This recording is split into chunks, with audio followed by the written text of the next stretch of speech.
Shalom, puji Tuhan, haleluya, luar biasa. Orang kalau sudah ketemu Tuhan Yesus wajahnya berubah, teman-teman. Ya, ada cahaya, ada kemuliaan Tuhan di wajahnya. Amin. Amin. Kuasa Tuhan begitu dahsyat, ya. Dia Amin. bukan Amin. huruf-huruf yang dibukukan, tapi dia firman yang ditulis di dalam buku. Nah, Mbak Amin. Widya ini adalah saksi hidup bagaimana Tuhan Yesus datang dan menyatakan dirinya, menyelamatkan dia dari maut, yang pada waktu kecelakaan dia tidak sadarkan diri selama 10 hari. Artinya tinggal menunggu innalillahi. Tapi Tuhan Yesus datang dan mengubahkan hidupnya. Bagaimana kisah selengkapnya? Kita dengarkan langsung dari Mbak Widya. Terima kasih ya Mbak Widya sudah hadir di tengah-tengah kita dan mau berbagi dengan kita supaya kita semua dikuatkan, diberkati, dan yang belum kenal Tuhan Yesus bisa tercerahkan dan tersadarkan di dalam hidup mereka. Amin. Oke, Amin. Mbak Widya, waktu dan tempat saya serahkan kepada Anda, dimulai dari latar belakang dulu. Silakan, Mbak. Oke. Shalom, selamat malam semuanya. Nama saya Widya. Saya dari Muslim. Saya berlatar belakang keluarga semua haji, termasuk saya. Orang tua saya Islam Muhammadiyah. Saya sekolah pesantren, tepatnya di kota Sulawesi. Dan di pesantren itu saya pernah mengikuti namanya MTQ atau STQ. Dan di situ juga saya pernah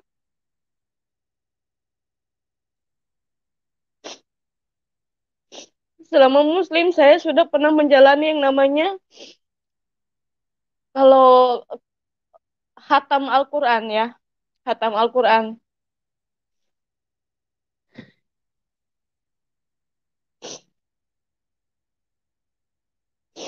Di keluarga saya diajarkan namanya sholat 5 waktu itu tidak pernah berhenti. Dalam satu hari 3 kali saya belajar tentang Islam, mengaji dari Iqra sampai juz. Di sini saya berkeluarga, bersaudara 3 orang, cewek semua, perempuan semua. Kebetulan saya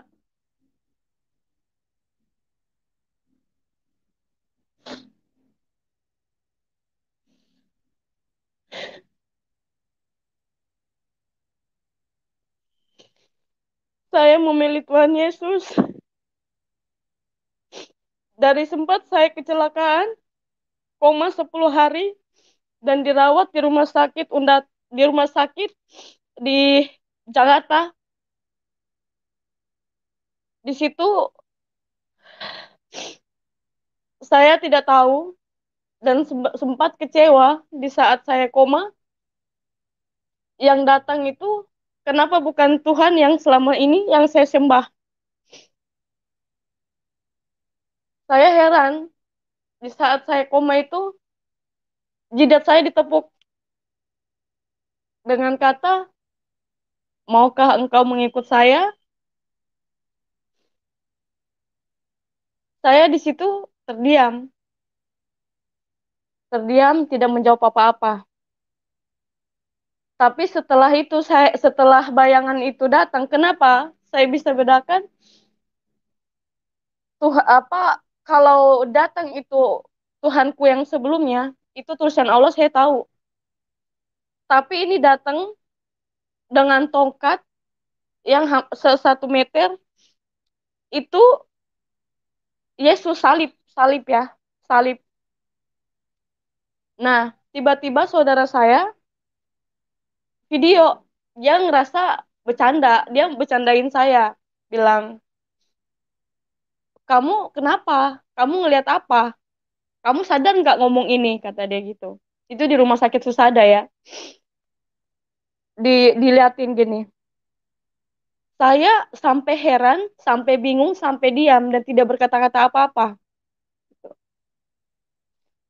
Dan setelah itu, saudara saya bilang di silent saja, dan juga bilang, jalani apa yang menurut kamu baik, dan suatu saat kamu pasti tahu apa pilihan yang terbaik. Nah, setelah itu banyak banget kuasa Tuhan. Kenapa saya sampai memutuskan untuk mengikut Tuhan? Dari 2007 itu saya belum yakin, saya masih ragu karena saya masih mendalami agama saya sebagai seorang muslim, sebagai seorang haji. Di keluarga saya itu betul-betul yang namanya sholat jamaah, sholat sunnah, makan sunnah, puasa sunnah, semuanya saya jalani. Tapi semenjak saya kena masa apa, kena insiden itu, saya lepas, saya ragu, karena di mana saya yang lagi sekarat, yang datang Tuhan Yesus. Saya berterima kasih di antara dua Tuhan, berterima kasih di Tuhanku atau di Tuhan Yesus. Di masa-masa sekaratku, yang datang malah Tuhan Yesus. Jadi di 2018, saya menguatkan hati, izin ke orang tua untuk mengikut Tuhan Yesus. Selama berbulan-bulan, saya meminta izin dan bergumul dan tetap bergumul.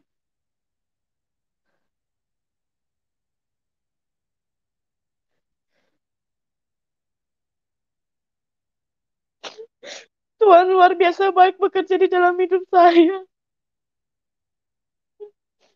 Saya dicaci orang, saya dimaki orang, saya dibilang laknat. Mereka nggak tahu kuasa Tuhan bekerja di dalam hidup saya luar biasa. Sampai mereka mau mencoba. Kalau misal kamu muslim, kamu berdoa Al-Fatihah. Aku disuruh mengaji. Aku bilang, bagaimana kalau posisiku sebagai seorang Kristen? Menguji kalian, doa Bapa kami, apa kalian bisa? Apa kalian bisa menghargai keputusan saya?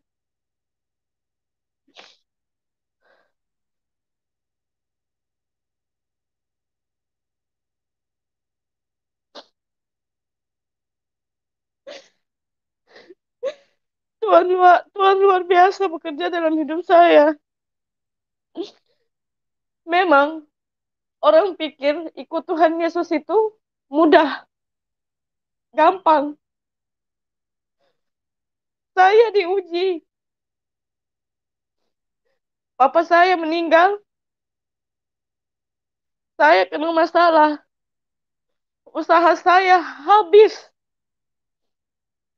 Dimulai dari nol. Rumahku rata dengan tanah. Keluargaku banyak yang meninggal. Doaku dalam hati, Tuhan, apapun yang kau berikan ujian kepada hambamu ini, hamba tidak akan pernah berpindah dari iman hamba. Itu doaku. Kalau dengan ini menguatkan imanku, Tuhan, hamba siap apapun itu. Sebulan papa di rumah sakit, video call, ngeliatin pesannya, Wi, papa sudah percaya, nak.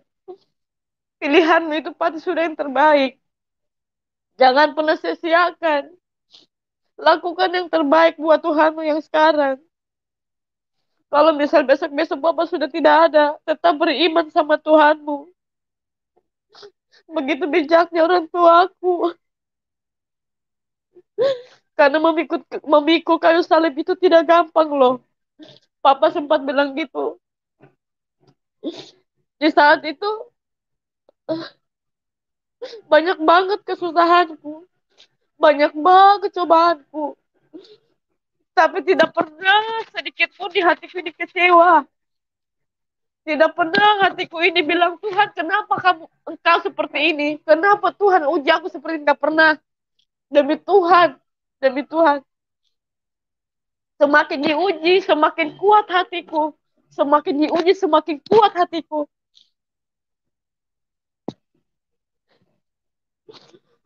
Sampai aku dapat cobaan satu kali lagi. Waktu itu di Ambon 2018 kena masalah, dipenjarakan yang harusnya 7 tahun jadi 1 tahun 6 bulan. Tidak pernah berhenti bergumul Tuhan. Apapun cobaan yang kau berikan, berikan hamba ini kekuatan, kesabaran. Mungkin dengan seperti ini proses pendewasaanku lebih bagus. Lebih dekat dengan Tuhan, lebih banyak masalah. Lebih dekat dengan Tuhan, lebih banyak masalah. Berdoa, sampai berdoa. Jadi di semua orang yang punya masalah itu, kalau di dalam, kalau berkelakuan baik, akan mendapatkan remisi. Selama di dalam, saya salah satu napi yang berani bersaksi, saling menguatkan, baca baca Alkitab aja gemetar, berdoa sebelum bersaksi, berdoa mengalir sampai eh, dapat kabar pengurusanku itu setelah semua kesaksianku, setelah berdoa, setelah semuanya itu sudah ikhlas atau semua udah lepas, Tuhan, terserah Tuhan, biar Tuhan yang bekerja dalam hidupku. Dapat lagi kabar, ternyata saya tidak dapat remisi, saya harus jalani murni 1 tahun 6 bulan. Saya jalani murni. Saya berdoa lagi, Tuhan, jika ini yang terbaik, saya ikhlas. Saya pasrahkan kepada Engkau. Tapi hamba memohon Tuhan, mudahkan setiap proses hamba. Berikan hamba yang terbaik. Begitu bantu kuasa Tuhan. 2 bulan dari situ, saya dibebaskan tanpa syarat. Tuhan, mujizat begitu nyata. Itu dalam hatiku pas menerima surat itu ya.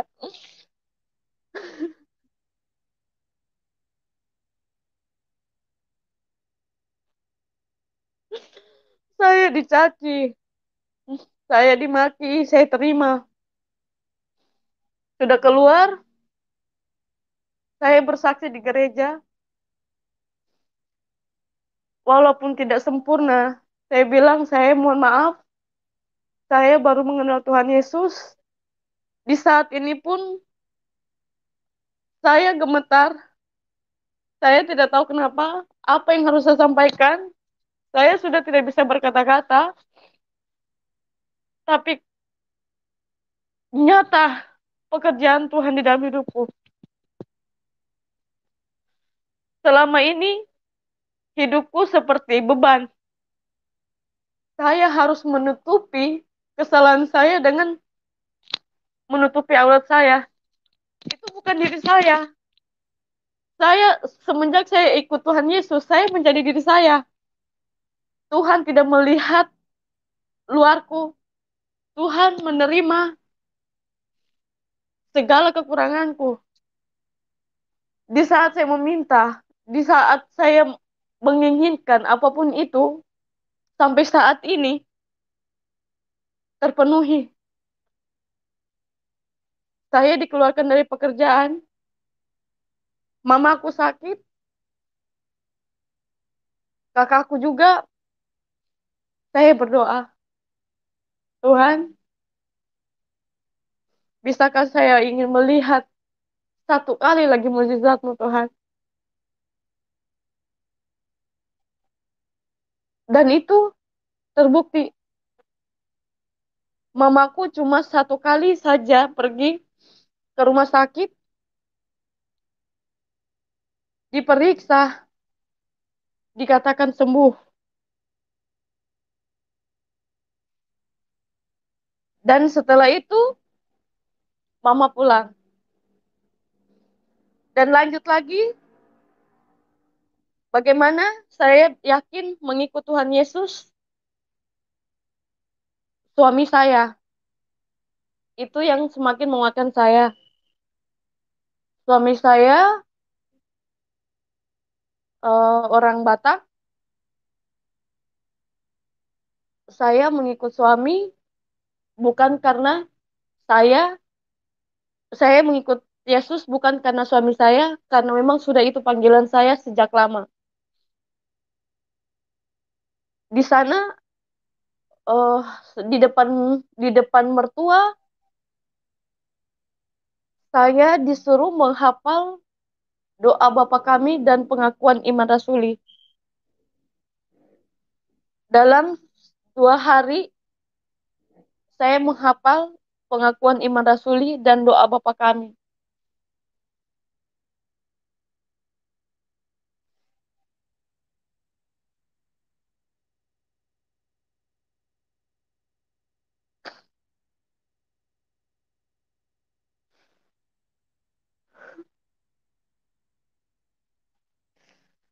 Tuhan begitu baik.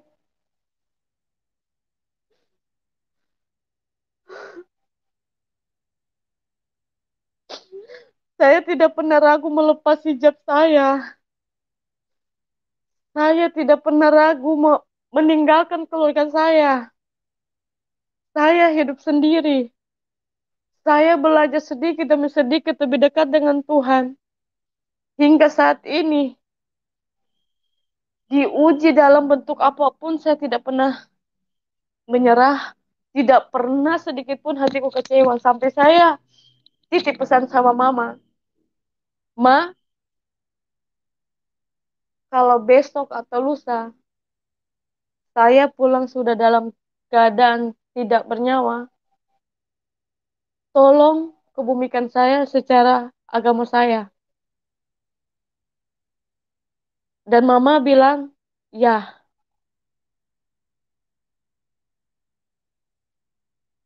Terus saya kembali lagi ya. Selama di pesantren, saya itu tidak pernah meninggalkan 5 waktu. Saya tidak pernah meninggalkan yang namanya puasa Senin Kamis. Karena puasa Senin Kamis itu, kalau seperti kita di Kristen puasa Ester ya. Puasa Senin Kamis itu lebih banyak apa ya? Lebih banyak amalnya. Itu tidak pernah saya tinggalkan. Puasa Senin Kamis, makan sunnah. Makanku bukan makan seperti makan biasa, karena Muhammadiyah itu beda. Muhammadiyah itu kalau meninggal tidak ada doa 10 hari, 7 hari, 10 hari, 14 hari, sebulan, 14 hari, atau 100 hari itu nggak ada. Meninggal langsung dikubumikan. Di dalam pesantren, saya itu terpilih mengikuti MTQ. Orang masih meragukan kalau saya itu katanya sudah Kristen. Cuma pura-pura aja. Dari Islam masuk Kristen. Saya di sini ingin membuktikan, atau kalau diizinkan, saya akan membuktikan saya Muslim dan pengikut Tuhan Yesus. Kalau diizinkan. Ya, silakan, silakan, Mbak. Ya. Nah. A'udzubillahi minasyaitonirrajim. Bismillahirrahmanirrahim.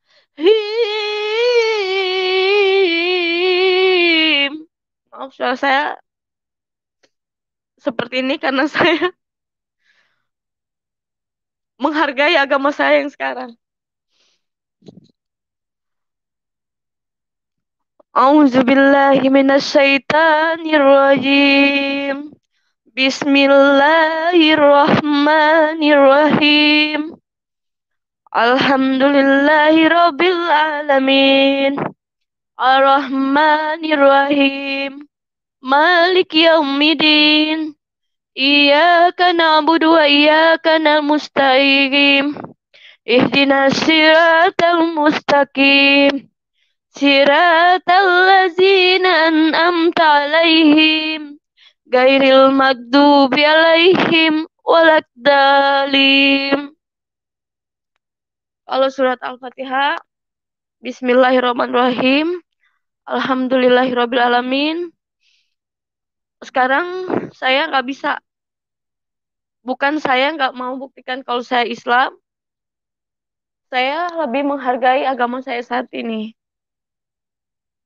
Qul huwallahu ahad juga saya hafal, karena sudah lama saya melepas yang namanya hijab itu dari 2007. Ya, cuma itu yang bisa saya sampaikan di saat ini. Cuma itu yang bisa saya tunjukkan. Bismillahirrahmanirrahim. Alhamdulillahirrahmanirrahim. Ar-Rahmanirrahim. Malik yaumiddin. Iyyaka na'budu wa iyyaka nasta'in. Ihdinas siratal mustaqim. Siratal ladzina an'amta 'alaihim ghairil maghdubi 'alaihim waladdallin. Amin. Itu Al-Fatihah. Itu banyak. Kalau saya lagi nggak sakit, saya akan mengaji dengan suara yang lebih baik dari ini. Karena saya lagi nggak enak badan, di saat ini lagi saya masa pemulihan, tapi karena kuasa Tuhan saya bisa tetap duduk dengan tenang, karena niat saya ingin tetap memuliakan Tuhan, mendoakan orang tua saya, mendoakan keluarga saya dalam nama Tuhan, dan mereka saat ini baik-baik saja.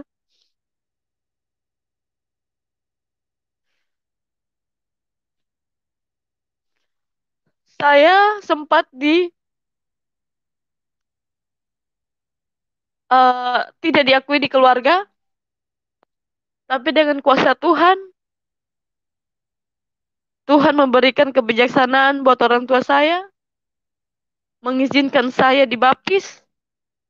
Tapi sebelum dibaptis, saya pembekalan sampai saat ini.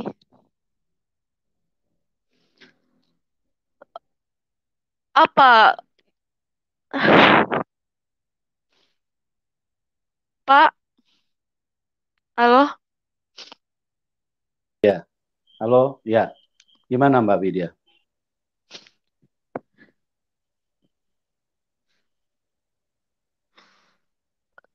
Dari Kalau Bapak, saya apa ya, saking terharunya, saking bahagianya, saking senangnya, saya tidak tahu apa yang harus saya sampaikan. ya, ya, Suka baik, suka baik. sukacita penuhku saat ini sampai saya tidak bisa berkata apa-apa lagi. Luar biasa.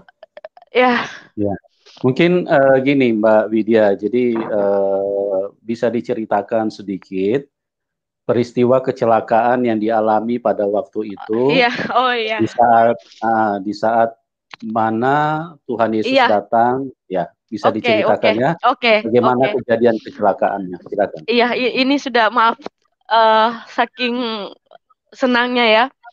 Jadi waktu Iya, itu saya di Jakarta, saya bersama sepupu saya lagi jalan-jalan, kalian mau beli makan. Di perjalanan, karena saya sedikit bandel, saya nggak pakai helm. Di perjalanan itu saya kecelakaan. Saya kecelakaan koma selama 10 hari. Dirawatnya di rumah sakit Husada. Ini maaf ya, saya lihat nih, ini mana ya? Gimana ya Iya, ngeliatin ini? iya, Nih, nih, benar-benar kelihatan, nih, kelihatan kok. kelihatan ya. Ya, Gigi bekas saya ini, pecahan itu. ya itu bekas pecahan. Gigi saya ini, Ya, ya kelihatan. Itu ya, 10 hari di dalam rumah sakit, saya koma. Saya tanpa sadar di dalam koma itu saya melihat yang datang itu bingung. Ini bawah tongkat ya. Kalau Tuhan saya harusnya kan itu Tuhan Allah. Saya tahu tulisan lafal lafal Allah itu saya tahu. Tapi ini yang datang bawa tongkat dengan salib dan di dalam koma saya itu rekamannya ada. Di dalam di dalam komaku tuh jidatku digini. Terus digini, maukah engkau mengikut saya? Saya tidak menjawab.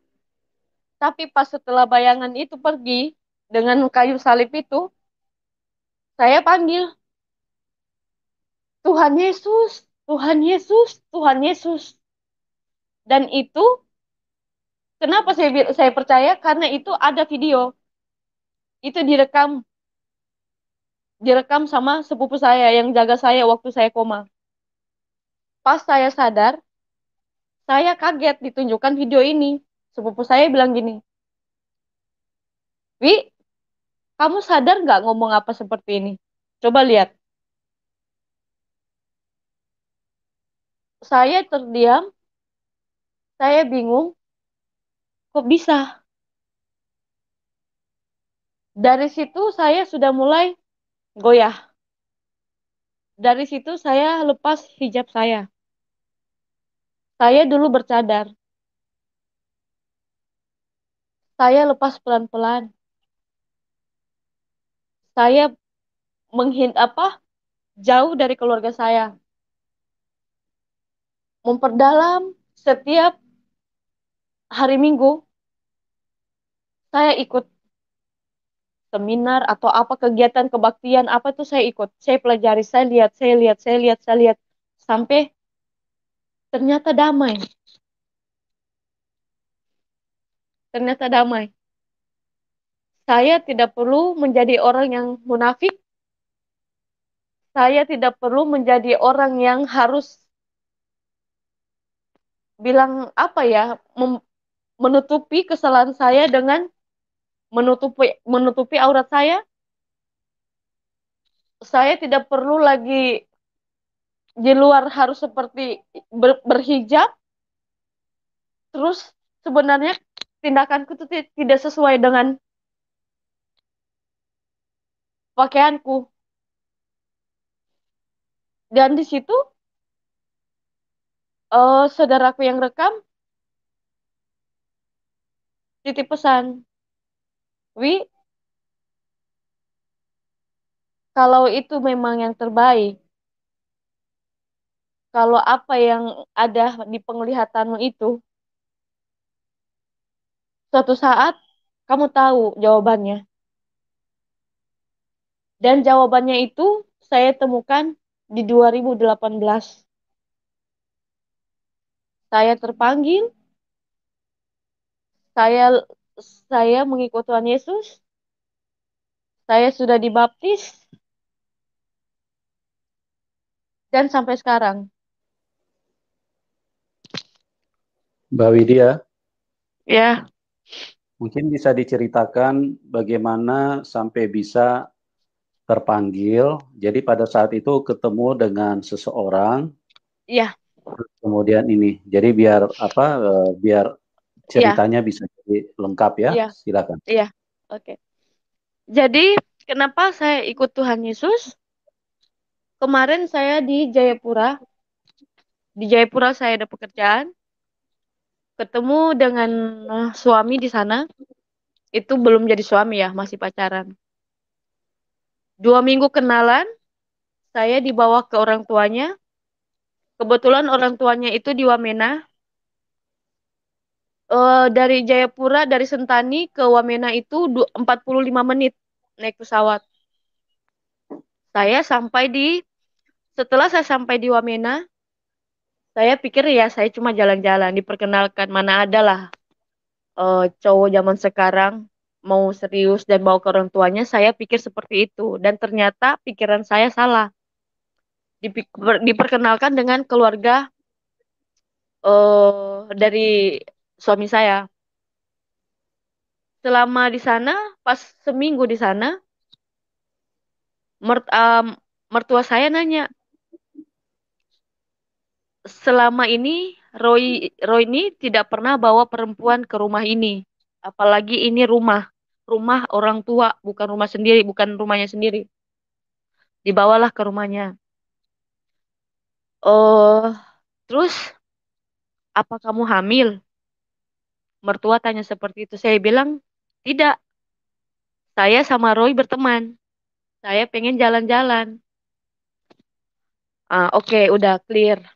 Dari situ, setelah lama di situ, mungkin karena mertua lihat Roy suka nyaman karena selama ini di rumah itu tidak ada yang bisa ngebantah Roy, bukan nggak menghargai ya, bukan nggak menghargai orang tuanya.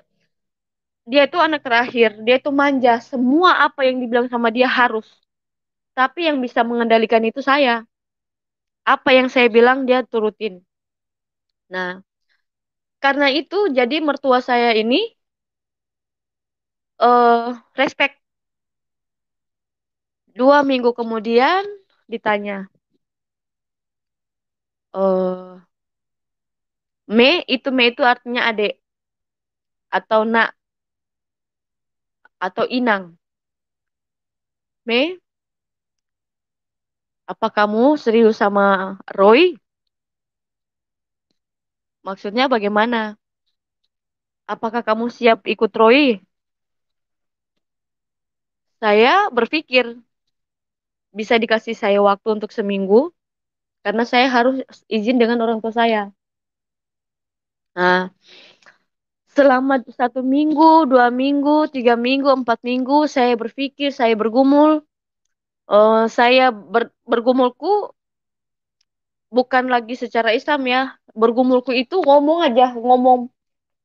Saya bagaimana menyampaikan ke orang tua.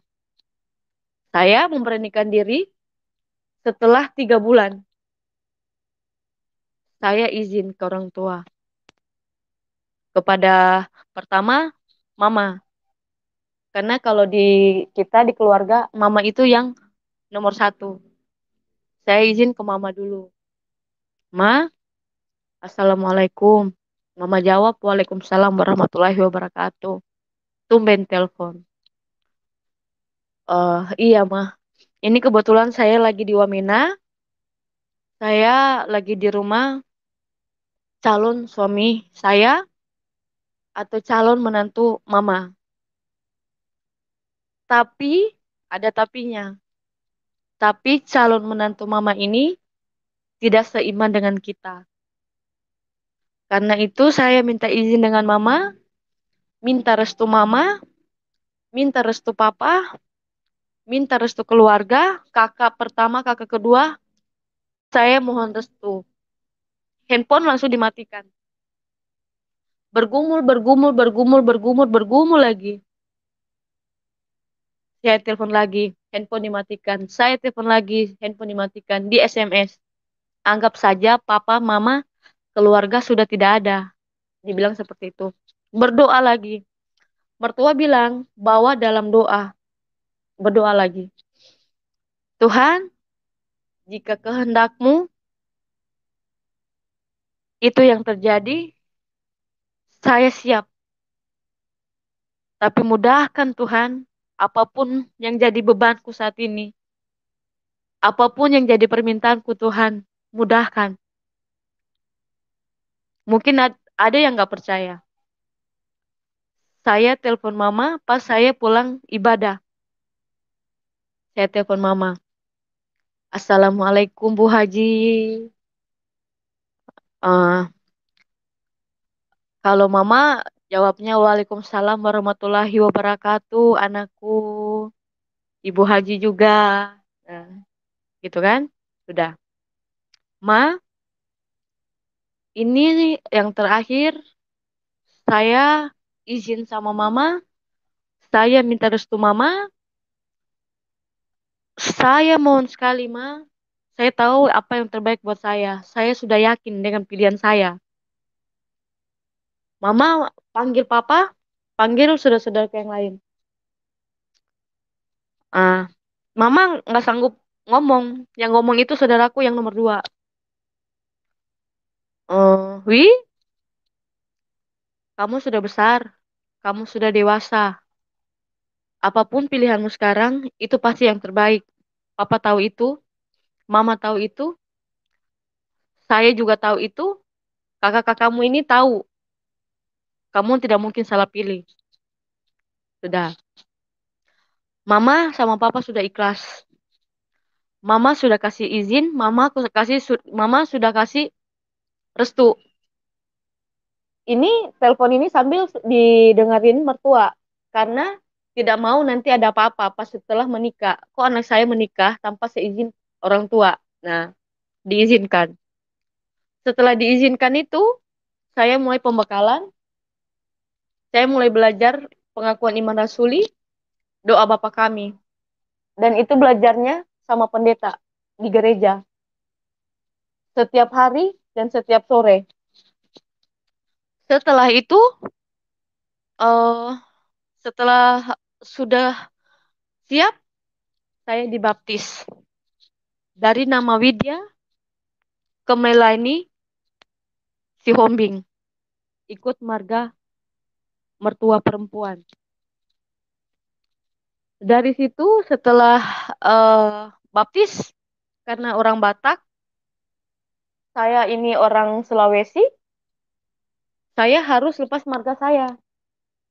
Jadi namanya itu mengadati, beli marga. Dan proses pembelian beli marga itu nggak mudah, nggak gampang. Prosesnya panjang sekali.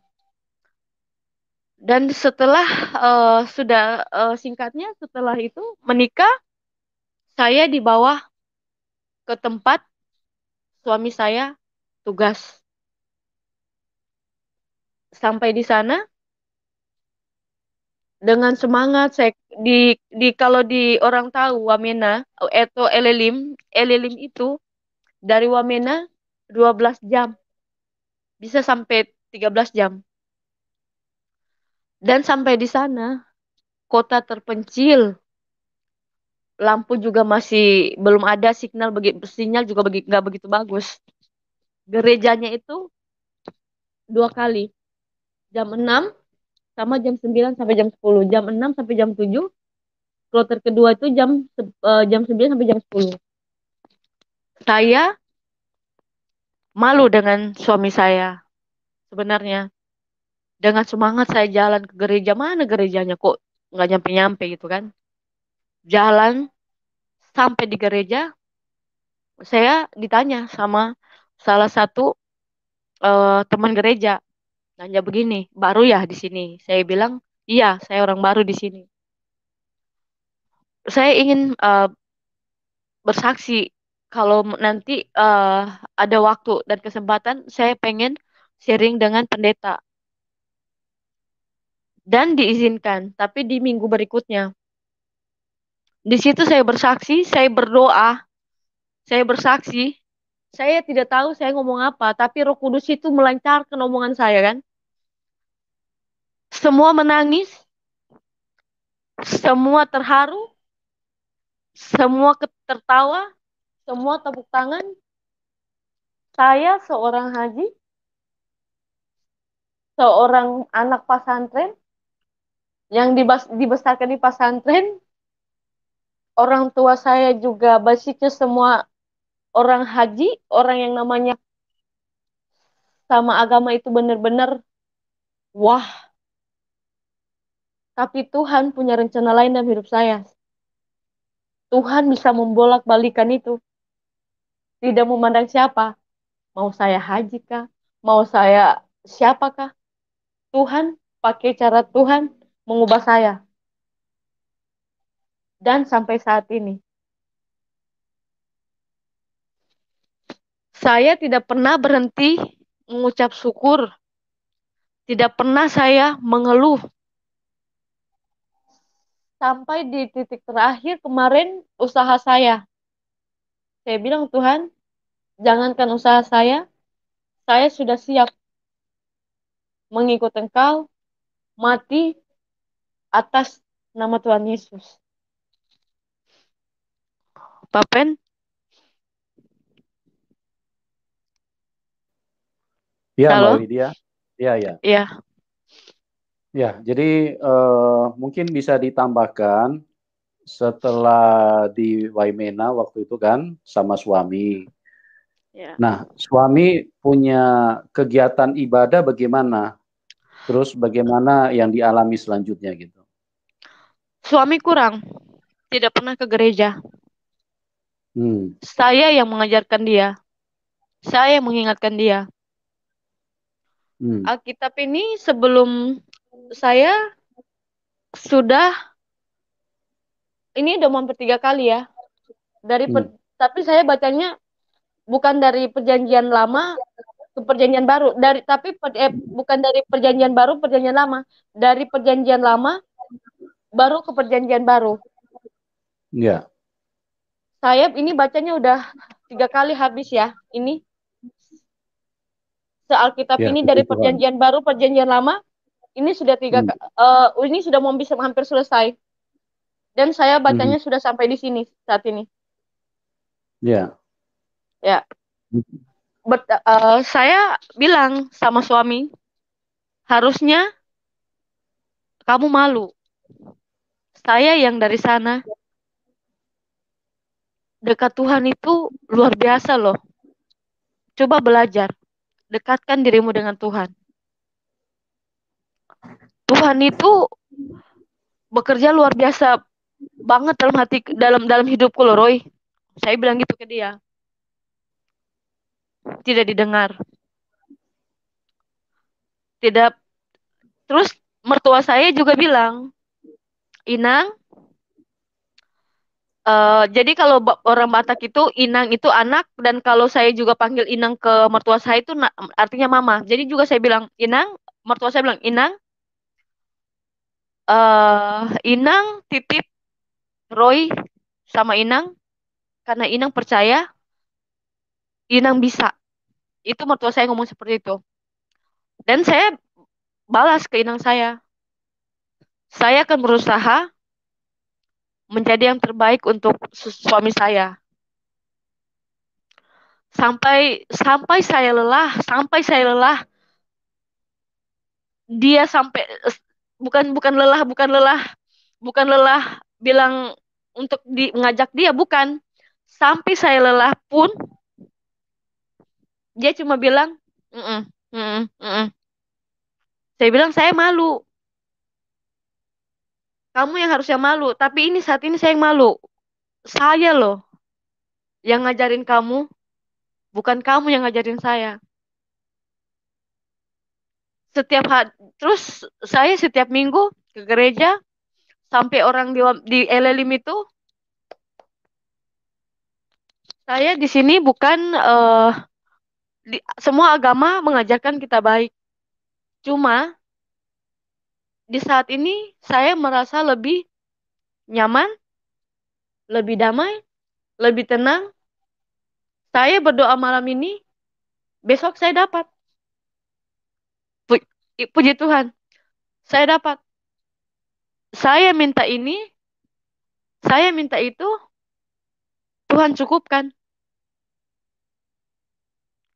Terus ada lagi kejadian kemarin waktu saudara saya di rumah sakit, dia jantung. Saya berdoa saya izin ke mereka. Saya bilang, C, saya izin berdoa, tapi dengan caraku. Mudah-mudahan, oh, itu tapi ini bukan doa ini ya. Saya berdoa ini sambil telepon. dan didengarkan sama mereka. Saya berdoa, eh ceceku apa kakakku itu kaget, kakakku itu menangis. Segitu luar biasanya kamu, Mei. Segitu bijaknya kamu, Mei, mendoakan saya. Dia menangis. 1 minggu kemudian, puji Tuhan, dia sembuh dari sakitnya.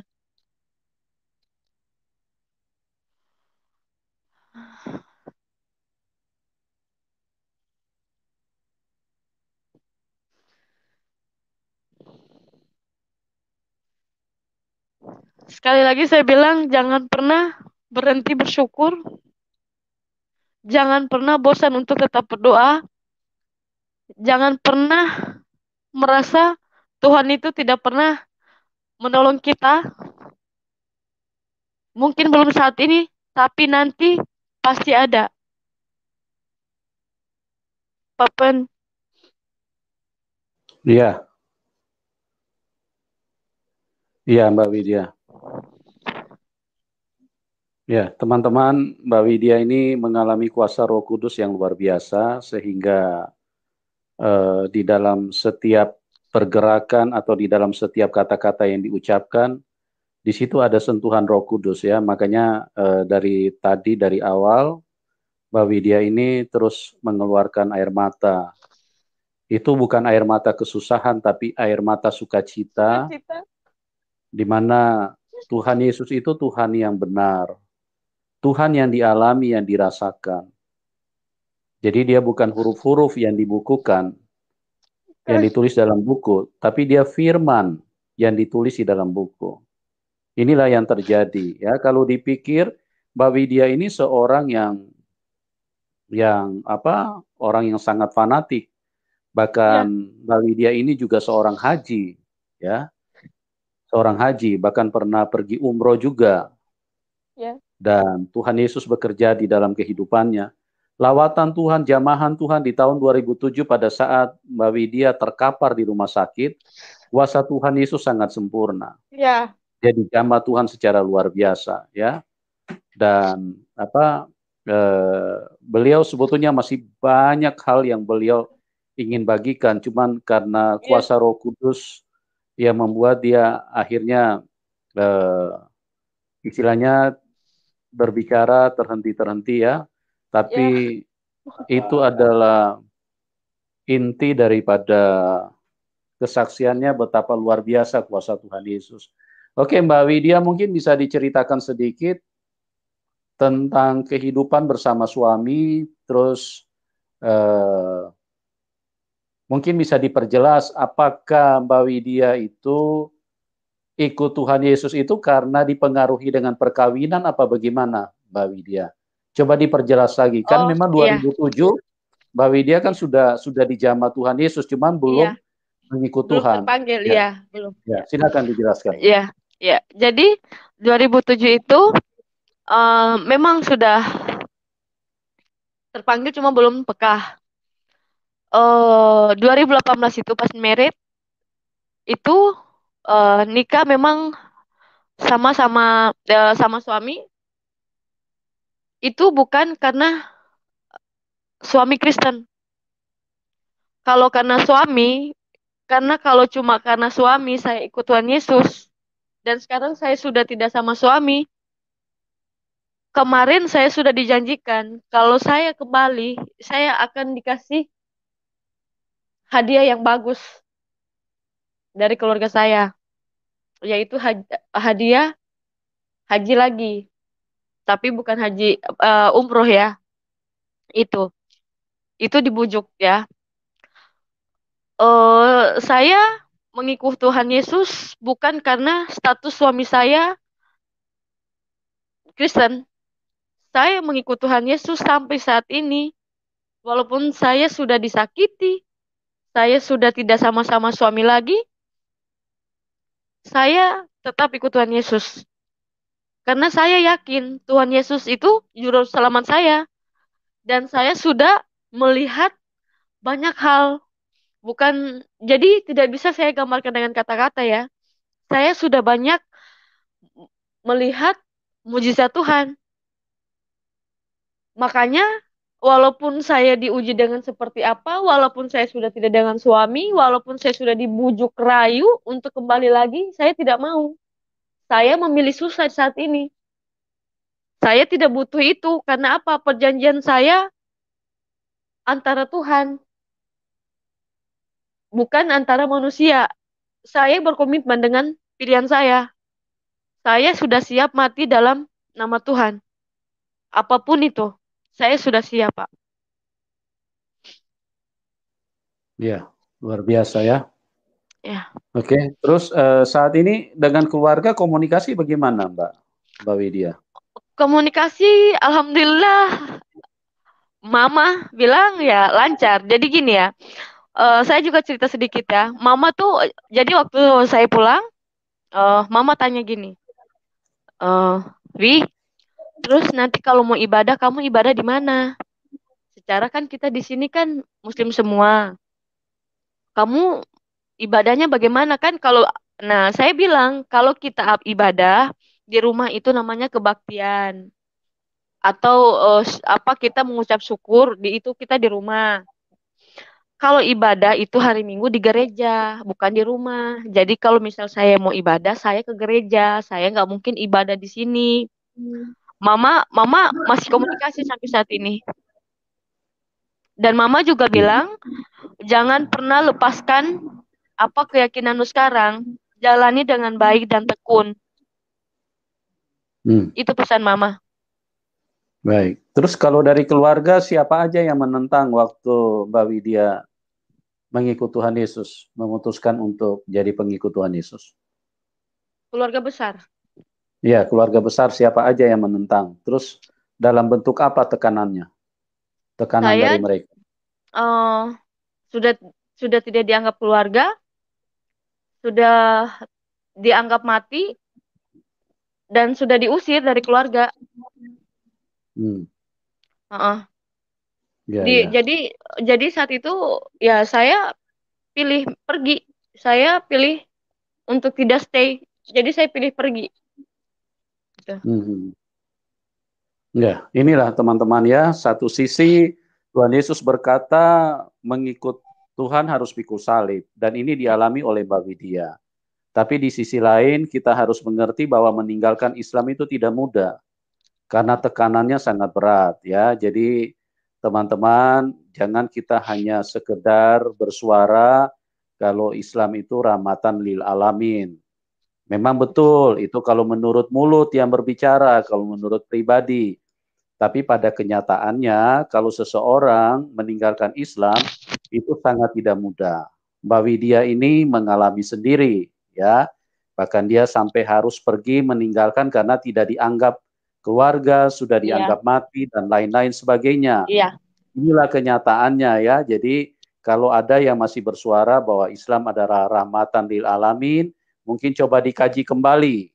Apakah yang Anda sampaikan, apakah yang kalian suarakan itu ada dasarnya, ada nilai kebenarannya. Karena kalau hanya di mulut dikatakan seperti itu, maka itu juga akan menjadi satu fokus dari orang banyak, bahwa ternyata kalau dikatakan real rahmatan lil alamin itu ternyata berita yang tidak benar. Karena kenyataannya kan dialami oleh Mbak Widya. iya, Gitu. Dan teman-teman yang lain juga mengalami seperti itu. iya. Oke, baik Mbak Widya, masih ada yang mau ditambahkan? Jadi suami I, bagaimana sampai ini? saat ini saya sama suami udah tidak punya komunikasi lagi dan saya juga sedikit menambahkan kemarin waktu saya live streaming ya, Hmm. saya disuruh mengaji, saya dikata-katain, oh katanya murtad, katanya apa segala. Hei, saya bilang kamu tuh eh, dibayar, katanya dibayar. Saya bukan ngikut Tuhan karena saya dibayar. Saya bilang gitu. Saya kalau mau ikut Tuhan karena saya dibayar, keluarga saya itu lebih berharga, saya bilang gitu. Betul, Nah, saya bilang betul. gini, kalian menghujat saya, kalian lihat diri kalian, kalian sudah pantas untuk menghujat saya, sudah pantas untuk mencaci saya. Kita ini saling mengasihi. Di agama di agama itu mengajarkan kita saling mengasihi. Tapi kalian menghujat saya, apa Pak? Itu apa pantas? Sama aja kalian murtad juga. Saya sampai bilang gitu. Hmm. Menghargai pilihan orang itu dengan apa ya? Toleransi. Bertoleransilah kepada orang. Maksudnya saya punya pilihan. Yang menentukan itu saya. Kalian bilang Ya. saya murtad, apa besok kalian masuk surga? Saya bilang Hmm. seperti itu. Saya sekarang murtad. Emang kalian sudah terjamin masuk surga? Emang surga tempat kalian? Kalian menghujat saya, kalian sudah dosa loh. Ya, Ya. itu Jadi yang memang, ya, memang betul, Mbak Widya. Jadi teman-teman di Muslim ini seringkali menuduh dengan tuduhan, dengan fitnah, ya, dengan tuduhan-tuduhan palsu, tuduhan-tuduhan yang tidak berdasar. Mereka selalu mengatakan kalau ada orang yang murtad masuk Kristen, itu dianggap dibayar.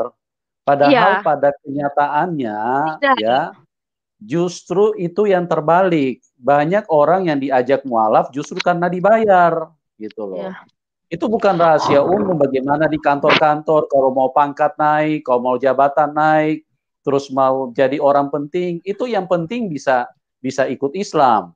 Itu bukan rahasia iya, umum lagi teman-teman ya. Jadi iya, itu tapi mereka selalu memutarbalikkan. Yang Islam, teman-teman di Islam selalu mengatakan kalau ikut Kristen, ikut Tuhan Yesus itu karena dibayar, dapat jodoh, kasih uang. Ini kan berita fitnah, ini memutarbalikkan fakta. Ini iya, menyesatkan orang banyak, ya. iya, Justru yang terbalik yang seperti yang dialami oleh orang-orang mualaf.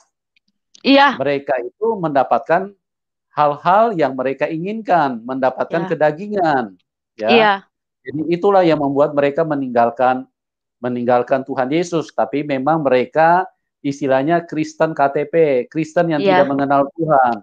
Kalau mereka iya, mengenal Tuhan, seperti kayak Mbak Widya ini, ya, nyawanya pun dia pertaruhkan untuk Tuhan. Dia tidak akan iya, meninggalkan Tuhan. tidak Sekalipun akan pernah. suaminya berpisah dengan dia tidak akan tinggalkan Tuhan.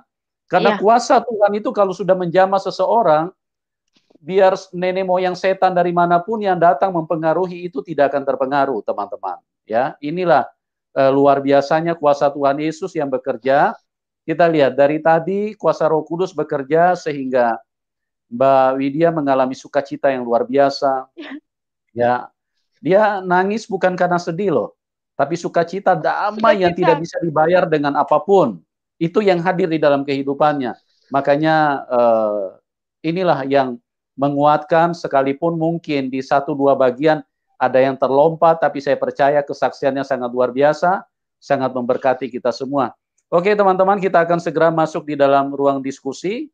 Ya, teman-teman yang ingin berdiskusi dengan Mbak Widya silakan ya supaya kita semakin yang ikut Tuhan Yesus yang Kristen semakin dikuatkan, semakin memiliki Amin, sukacita yang luar biasa. Dan yang amin, non amin. Kristen dengan kesaksian ini bisa tercerahkan. Kalau Anda mau rendah hati, mau buka hati, Anda akan tercerahkan, Anda akan tersadarkan bahwa Tuhan Yesus itulah Tuhan yang benar, Tuhan yang nyata, Tuhan yang mengasihi, Tuhan yang patut disembah. Ya, karena Ya, dialah yang menyatakan diri saat Mbak Widya koma 10 hari tidak sadar-sadar sudah mau innalillahi waktu itu. Makanya Mbak Widya itu terkejut. Kok bukan Tuhan yang saya sembah di iya, agama saya yang datang? Kok malah Tuhan Yesus? Nah, di sini membuktikan bahwa dialah Tuhan yang benar, Tuhan yang mengerti, Tuhan yang tahu, dia yang menciptakan Mbak Widya. Makanya saat orang susah dia yang datang, dia yang hadir, dia yang menyatakan dirinya. iya, Belum pernah ada Tuhan yang dari kepercayaan lain yang menyatakan diri, ya. Inilah yang kita lihat bagaimana dahsyatnya kuasa Tuhan Yesus.